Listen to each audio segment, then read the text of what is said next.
مکۃ المکرمہ ہے کہاں؟ دنیا کا سینٹر وہی مکۃ المکرمہ ہے.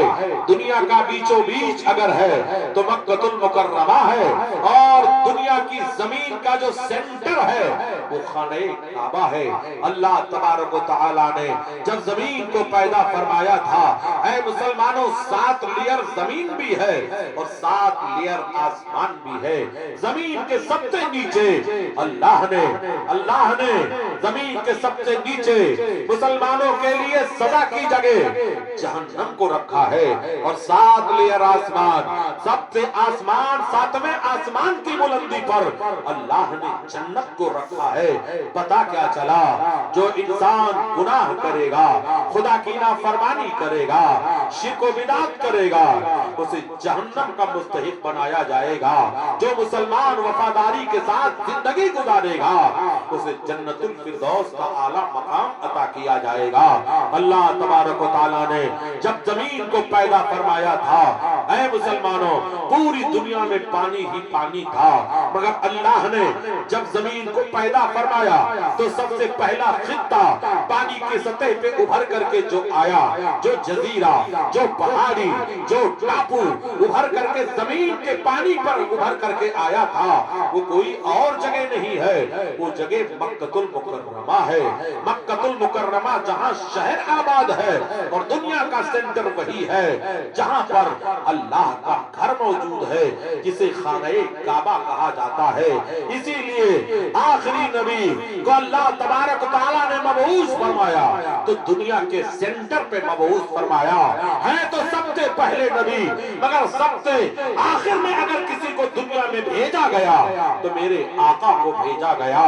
جتنے انبیاء اور رسول دنیا میں تشریف لائے سب آپ کے پیروکار بن کر کے تشریف لائے. میرے نبی فرماتے ہیں کنت نبی آدم بین الماء والطین، میں اس وقت بھی نبی تھا جب حضرت آدم علیہ السلام کا پتلا نہیں بنایا گیا تھا، مٹی اور پانی کے درمیان تھے.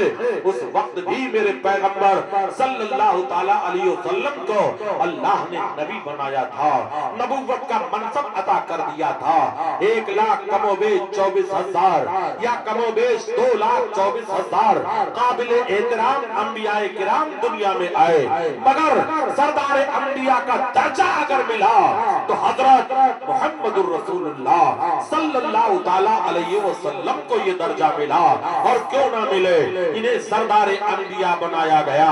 یاد کرو جب بیت المقدس میں معراج سے پہلے آپ گئے تھے، حضرت جبریل نے تکبیر کہی تھی. امامت کے مصلی پر اگر کوئی کھڑا ہوا تھا تو نبی رحمت تاجدار انبیاء کھڑے ہوئے تھے، اور وہی کھڑے ہو کر کم و بیش 1,00,000 یا کم و بیش 2,24,000 انبیاء کرام کی امامت فرمائی تھی.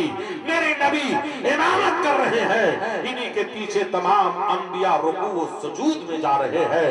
تاجدار انبیاء صلی اللہ تعالی علیہ وسلم کے ذکر پاک کو محفل میلاد کہا جاتا ہے. اس لیے ہم نے ابتدا جو کیا ہے خانہ کعبہ سے کیا ہے.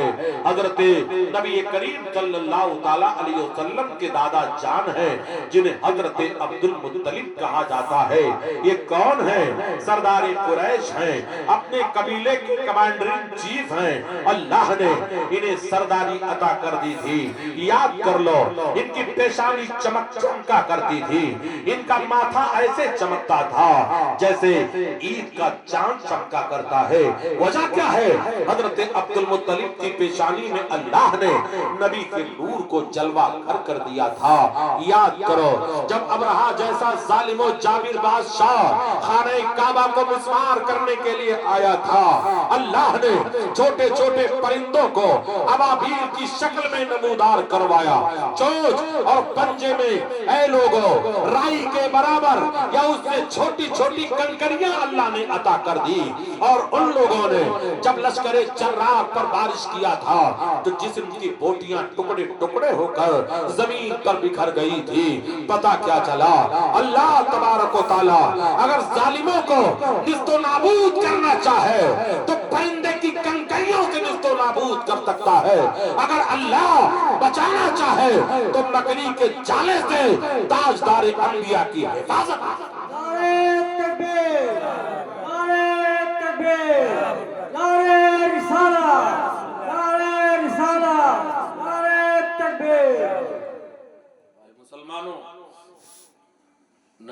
صلی اللہ تعالی علیہ وسلم اس خاندان گیتی پہ تشریف لائے. آپ کے دادا حضرت عبد المطلب، نبی کے والدین کریمین، نبی کے والد کا نام حضرت عبداللہ، والدہ کا نام حضرت بی بی آمنہ رضی اللہ تعالی عنہما.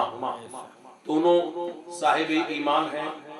نبی رحمت صلی اللہ تعالی علیہ وسلم کے پیدائش سے پہلے آپ کے والد گرامی تقریباً پیدائش سے پہلے آپ کا وصال ہو چکا تھا اور والدہ ماجدہ کا بچپن میں انتقال ہوا. مقام ابوا میں مقدس قبریں موجود ہیں اور میرے نبی نے اعلان نبوت کے بعد جا کر کے قبر سے والدین کریمین کو زندہ فرمایا، اپنا کلمہ پیش کیا. ان حضرات نے کلمہ پڑھا.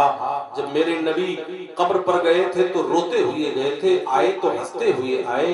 حضرت عائشہ صدیقہ رضی اللہ تعالی عنہا نے کہا یا رسول اللہ، آپ گئے تھے تو ہنستے ہوئے گئے تھے اور روتے ہوئے گئے تھے، آئے تو ہنستے ہوئے. نبی رحمت نے فرمایا اے عائشہ، ہم نے والدین کو زندہ کیا اور کلمہ پڑھوایا، اس خوشی میں مسکرا رہا ہوں. پتا کیا چلا؟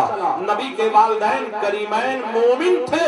اعلیٰ حضرت سرکار فرماتے ہیں صرف مومن ہی نہیں تھے بلکہ انہیں صحابیت کا درجہ مل چکا تھا. جس بندے مومن نے میرے آقا صلی اللہ تعالی علیہ وسلم کو ایمان کی آنکھوں سے زیارت کیا ہو اور انتقال کیا ہو، اسے صحابیت کا درجہ دیا گیا ہے. اے لوگوں، اگر کسی بندے مومن نے میرے نبی کے رخ زیبہ کو نہ دیکھا ہو، پیچھے سے دیکھا ہو، وہ بھی صحابی کا درجہ پائے گا. اگر نبی نہ نابینا ہے اور نبی کا زمانہ پایا، اے مسلمانوں، نبی کا دور پایا، اسے بھی صحابیت کا درجہ عطا کیا جائے گا. اے مسلمانوں، ہم غلامان مصطفیٰ ہیں جو رسول اللہ صلی اللہ تعالی علیہ وسلم کے غلاموں کے نقش قدم کو اپنے زندگی کا مشعل راہ بناتے ہیں. تو ہم جیسی امت کسی نبی کی امت نہیں ہے. خدا سے اپنی امت کے لیے پوچھا جو موسیٰ نے، تو فرمایا کہ سب سے افضل ہے امت محمد کی.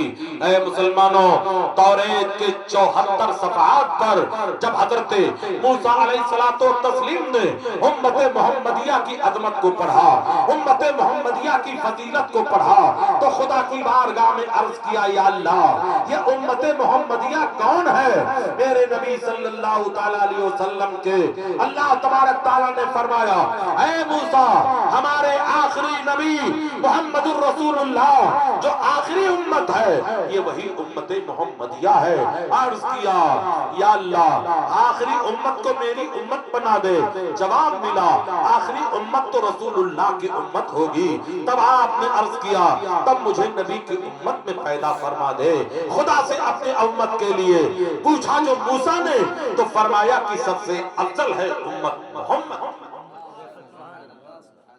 مسلمانوں، نبی رحمت صلی اللہ تعالی